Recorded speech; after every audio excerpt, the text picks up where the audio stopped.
Yang jelas saya datang ke sini itu mau cerita kebanggaan saya sebagai orang pesantren, produk pesantren kalau kata Gus Barak tadi.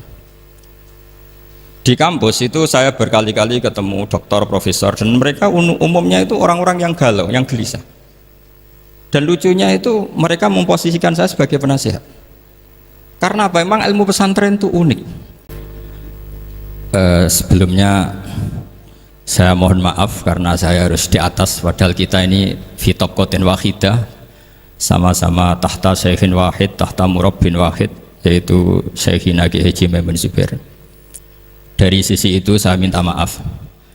Dari sisi yang lain jenengan harus minta maaf saya karena ini bully saya ini.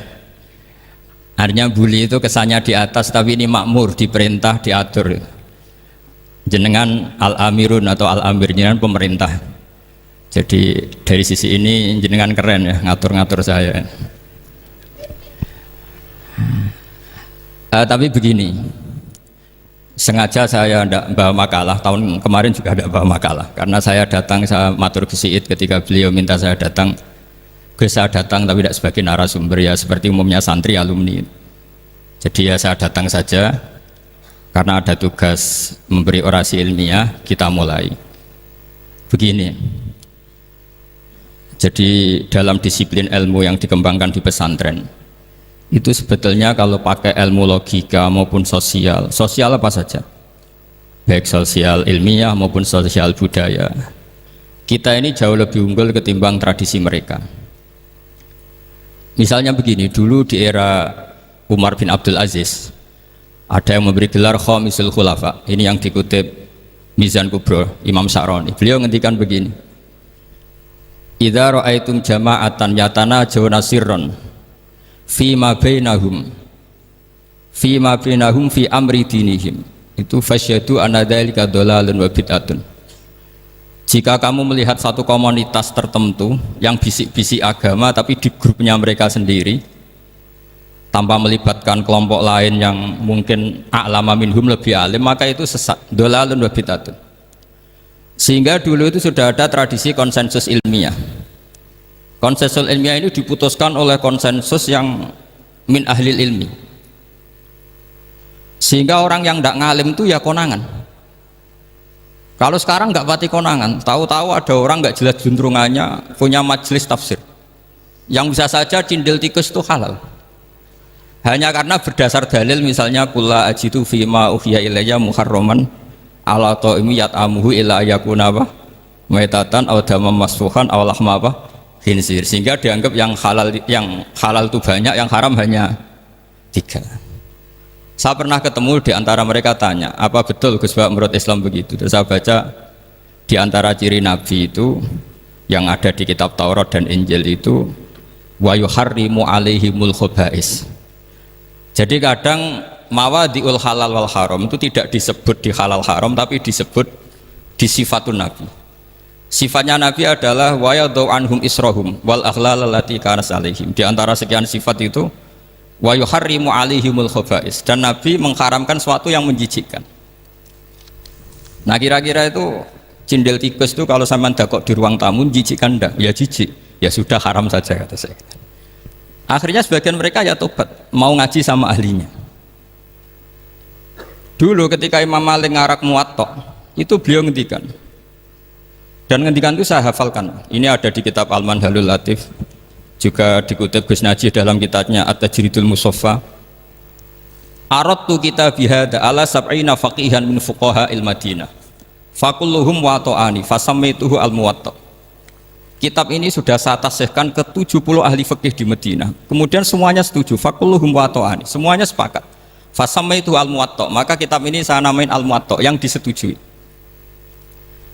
Sehingga kita tidak boleh menjadi orang-orang alim humul sendiri dewean terus dikultuskan santrinya, serambutnya gondrong, terus muridnya jari dulang Nabi Khidir, sekambine kok kali Jogo itu, terus terkenal wali itu.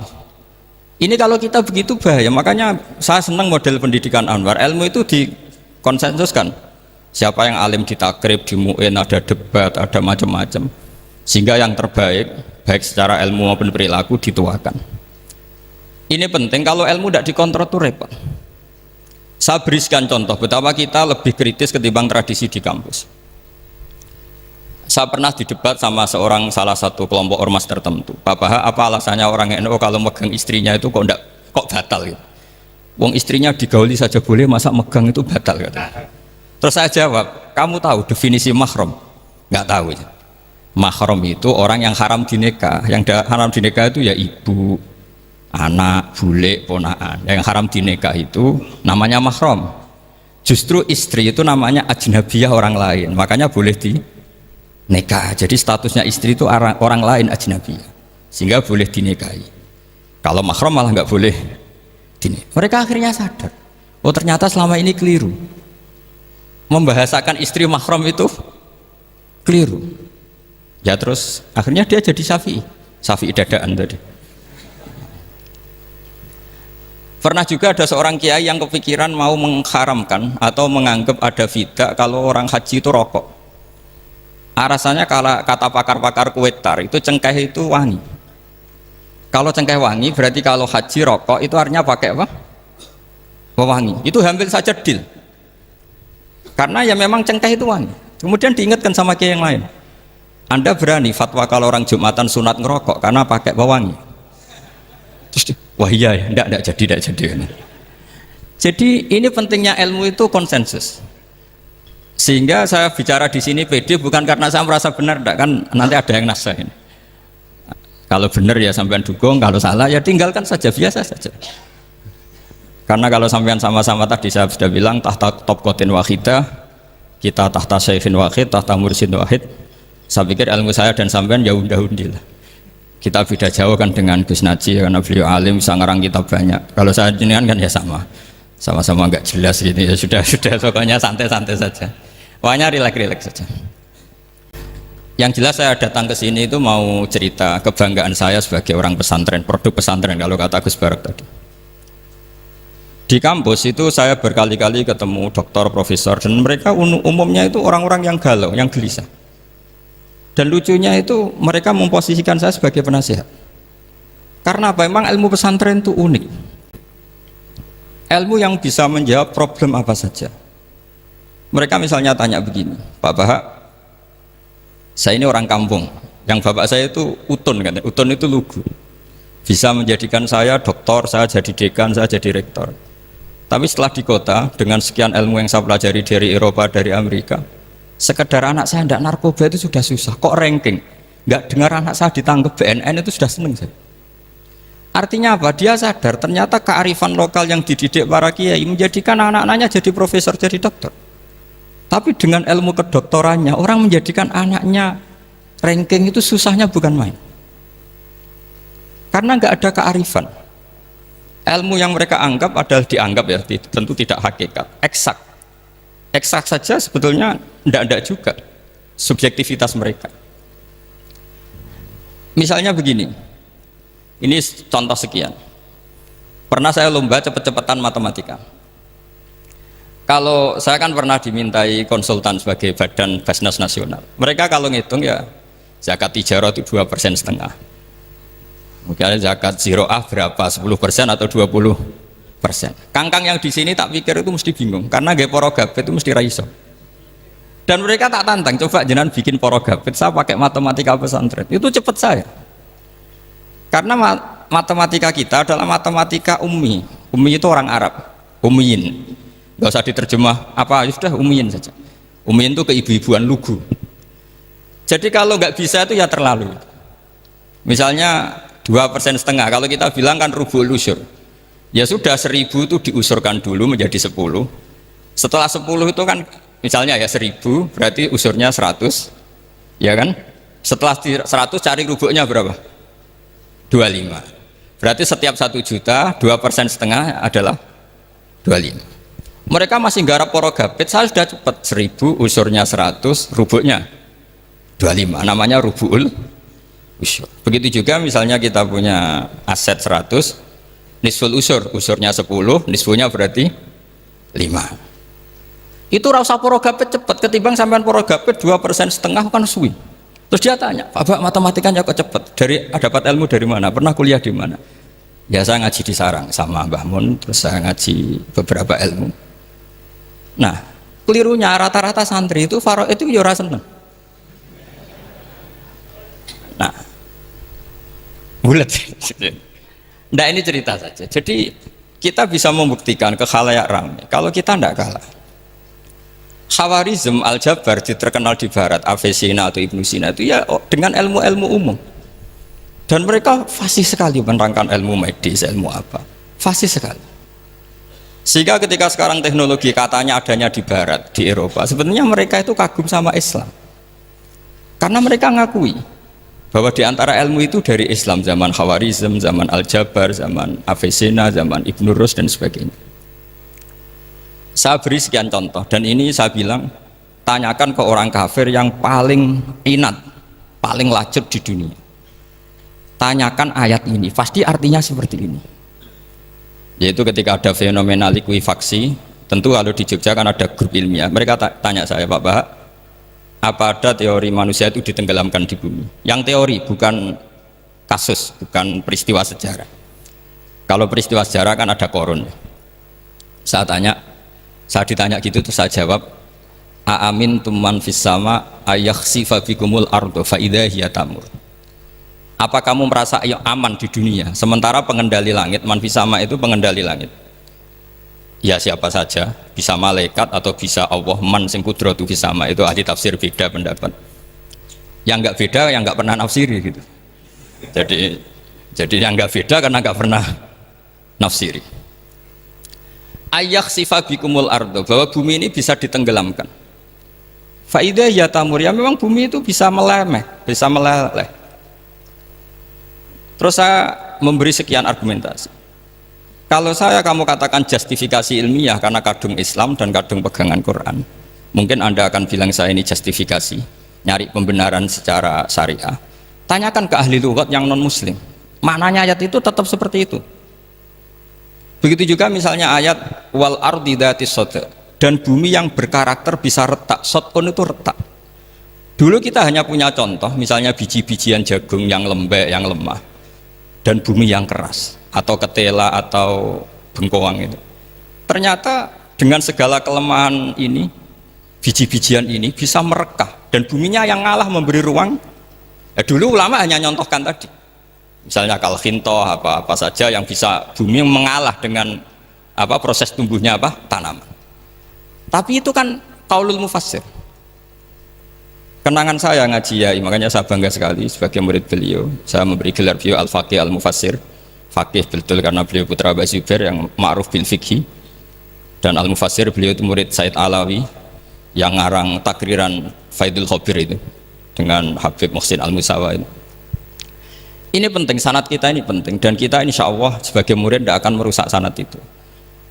Hanya merusak sanad itu gurunya alim, baik guru alim terus kita bodoh itu merusak sanad itu. Saya masih ingat didawi Mbah Mun, wong jagoan merusak sanad.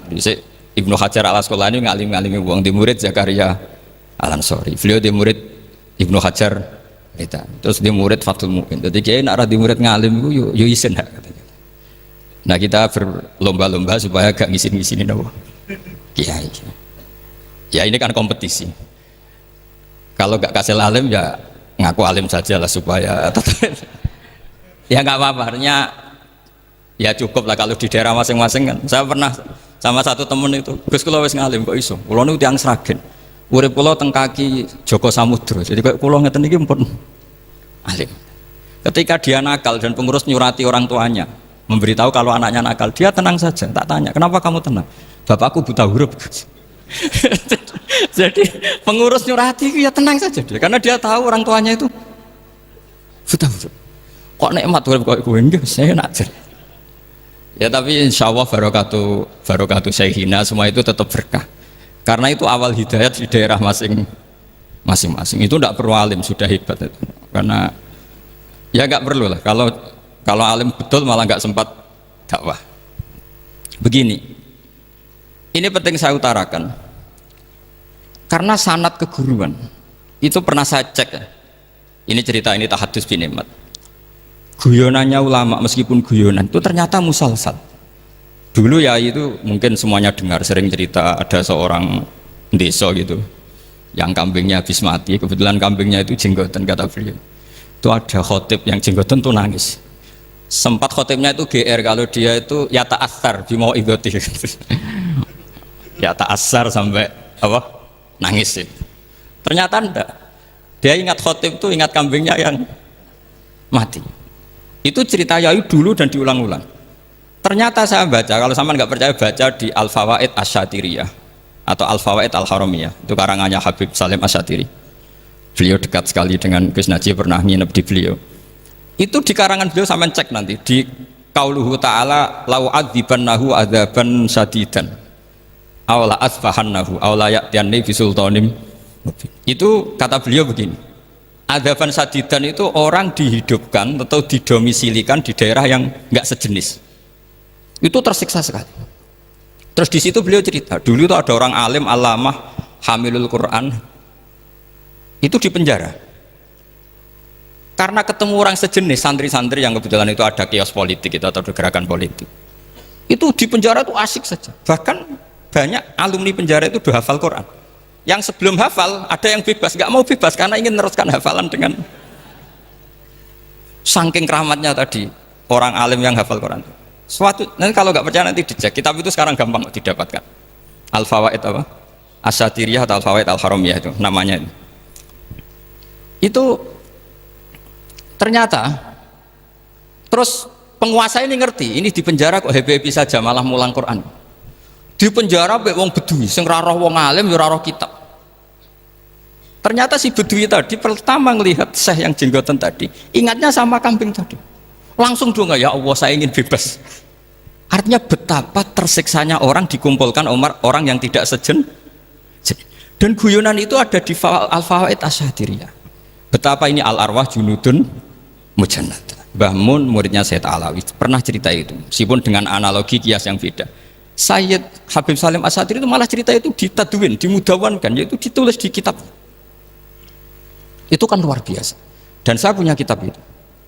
Kemudian yang sama lagi adalah Yai sering berkeyakinan annal ardo kurawiyah. Meskipun sampean mungkin lihat di video-video nak bumi itu flat, itu orang nggak mau mikir mungkin ya. Annal ardo kurawiyah. Saya percaya beliau karena beliau orang alim dan saya percaya teori falak. Kemudian saya cek di tafsirnya Imam Habib Syatiri tadi di ayat watarol jibala tahsabuha jamidatan wa hiya tamurru marras sahab, kata beliau annal ardo kurawiyah wa anna hadhil ardo tamurru kal jibal atau tamurru mamarul jibal marul jibal. Ketika dia ditanya apa alasannya, watarol jibala tahsabuha, kan ada kata tahsabuha. Tahsabu itu hasibah yahsabu husbanan. Kalau sebagian lughat hasibah yahsibu husbanan. Nah, itu sekarang kata beliau, itu sekarang. Kenapa itu sekarang? Idlah husbana hunaka. Kan ada mufassir yang mengatakan tamurru marras sahab itu nunggu di akhirat. Watarol jibala tahsabuha jamidatan wa hiya tamurru marras sahab. Marras sahab itu nunggu nanti di akhirat. Tapi kata Habib Salim Asy-Syatiri tidak di dunia. Idlah husbana hunalika itu akhirat maksudnya. Di akhirat husban itu artinya kan nyongko, ngiro. Di akhirat semuanya itu ilmul yakin, ainul yakin.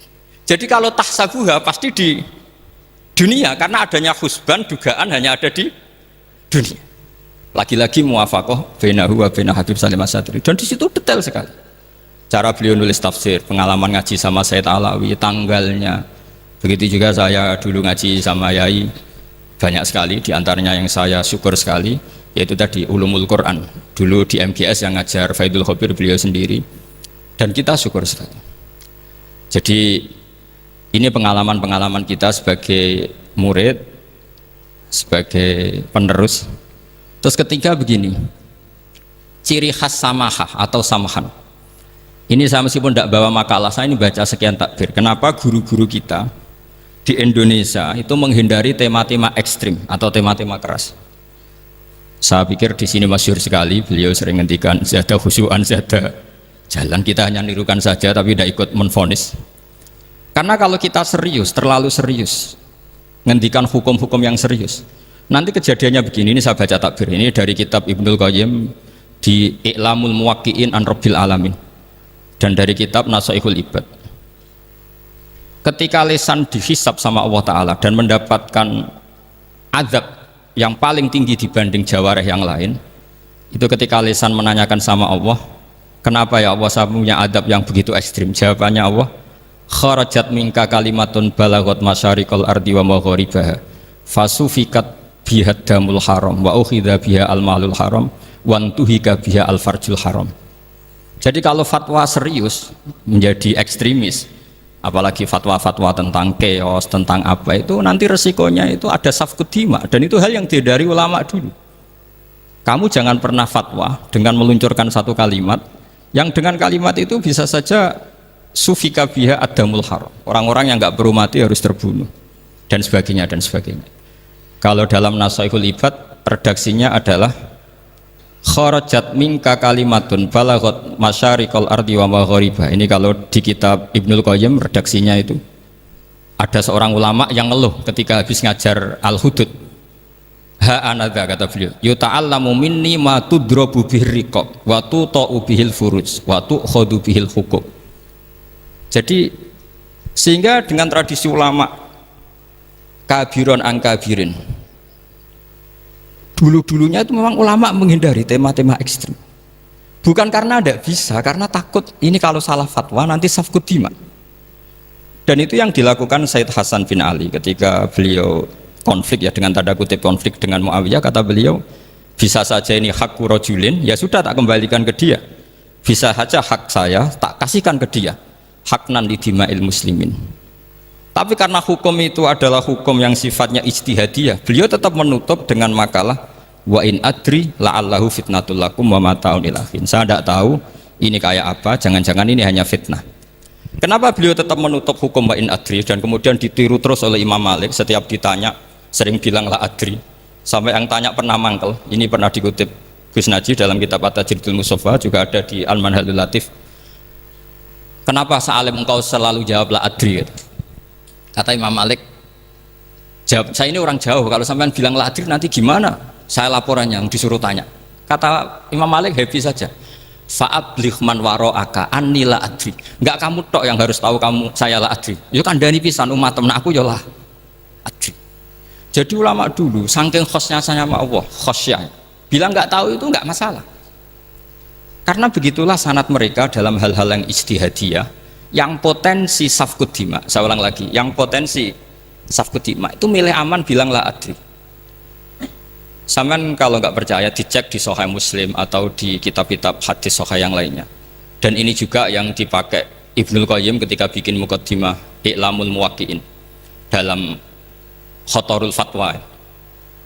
Ada seorang namanya itu Buraidah. Buraidah itu Amirul Jaysh.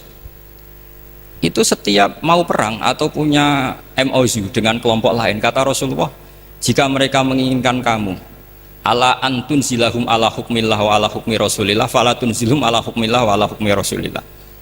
Ada redaksi yang fi dhimmatillah fi dhimmati rasulillah, walakin anzilhum ala hukmi, posisikan bahwa MOU itu atas nama kesepakatan kamu dan mereka. Fa innaka la tadri atusibah hukmallahi amla, karena kamu tidak tahu apa kamu persis sebagaimana hukum Allah pandang.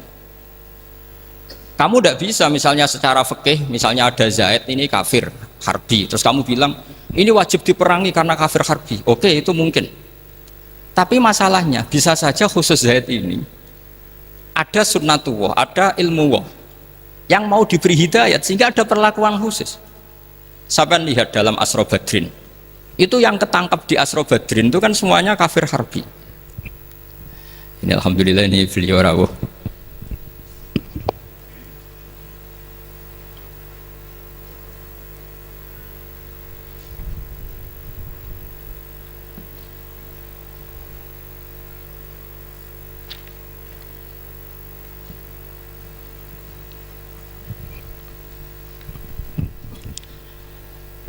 Kalau terus akan itu di Asra Badrin itu kan semuanya yang ketangkep itu adalah orang-orang yang dulu kafir harbi, termasuk mimpinihim ada Said Abbas. Tapi ketika itu jelas-jelas pernah kafir harbi ikut perang Badar. Ini pentingnya muqabalah. Apa? Abu Bakar usul dimaafkan, Umar usul darbur riqab. Apa tanggapan Rasulullah Shallallahu Alaihi Wasallam ketika masalu kayak Abu Bakrin, masalu Ibrahim? Qala faman tabi'ani fa innahu minni wa man asani fa innaka ghafurur rahim. Wa masalu kayak Umar masalu Nuh. Qala rabbil tadzar alal ardi minal kafirina napa? Dayar. Dan apa yang dilakukan Rasulullah? Beliau memilih pendapatnya Abu Bakar. Dan apa yang terjadi? Said Abbas dan beberapa sahabat menjadi Islam. Wa hasuna islamuhum. Artinya gini, jadi betapa dalam menganalisis satu hukum sosial, karena ini manusia, saya ulang lagi, karena ini manusia itu susah sekali. Makanya dalam banyak hal sikap-sikap Rasulullah itu dipandu oleh Allah. Tentu ada ayat laisa laka minal amri syai'un aw yatuba alaihim aw yu'adzibahum. Makanya saya mohon sekali ini para santri, khususnya santri alumni Almar, mohon belajar itu tafsir Munir itu detail. Karena di tafsir Munir itu misalnya ada ayat tertentu yang mengkritik orang kafir tertentu, fitil kalwaqiah gitu. Di situ ada kejelasan fa aslamu wa hasuna islamuhum. Misalnya wasfir nafsaka ma'al ladzina tuna rabbahum bil ghadat, terus wala ta'du'anaka anhum turidu zinatal hayatid dunya. Terus beliau menerangkan orang-orang ini yang dulu angkuh nggak mau ta'alum sama Nabi karena nggak mau jejer sama du'afaul muhajirin dan du'afaul ansor, itu akhirnya Islam dan wahasuna Islam. Saya kira demikian. Nanti monggo bareng-bareng istifadah dari Syekhina Najih. Dan saya syukur sekali karena mendapatkan naskah At-Tajridul Mushaffa. Saya sinau buhot itu banyak di kitab-kitab fikih, tapi saya mengenang dari yang dikutip beliau tentang Imam Malik, tentang buhot in kharaju ala misli Umar bin Abdul Aziz. Terus ketika siapa itu Ibnu Qasim tanya, fa'ilam yakun mislah, kata Imam Malik, ya dakhum yantaqimu wa min dzalimin bi dzalimin, summa yantaqimu min kilaihima. Jadi sikap-sikap dari Syekhina, dari para ulama-ulama kita yang sabar ngadepi umarok yang macam-macam, itu adalah sikap dari guru-guru kita, musalsal ila Rasulillah sallallahu alaihi wasallam. Ini penting saya utarakan karena jangan sampai kritis kita sampai menjadikan bangsa ini keos. Kalau keos nanti safkut dima, tentu itu yang enggak diinginkan Sayyid Hasan bin Ali, dan beliau dapat gelar dari Rasulullah, inna ibni hadza la sayyidun wa la Allah yuslihu bi baina fi'atin azimatin. Saya kira demikian, dan bareng-bareng monggo istifadah dari Syekhina Najih.